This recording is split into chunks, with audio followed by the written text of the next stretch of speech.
Konuklar, bu çok önemli akşamda bizlerle beraber olan herkese çok teşekkür ediyoruz.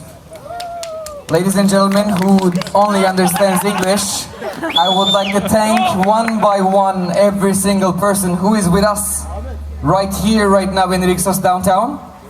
And I would like to thank at the same time the crew of the Rixos downtown who is serving us, who made this night for us possible.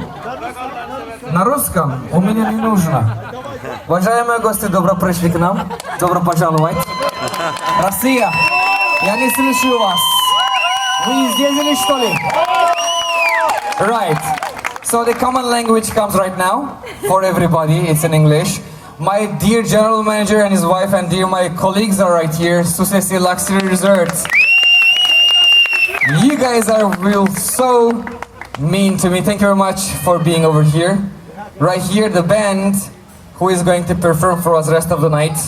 From now on, everybody, you guys are free to have fun. Yani Türkçesi şöyle oluyor. Şu saatten pasta kesildikten sonra eğlenin gari oluyor. Yani. Sevgili Onur, yıllardan beri tanıdığım dostum burada, elektro gitarda. Sevgili Cenk ve ekibi, herkes burada. Ayağınıza sağlık. Right now, please do not be shy. Ne istersen пожалуйста. Saat kaç? У нас есть like 1,5 часа. Everybody have fun.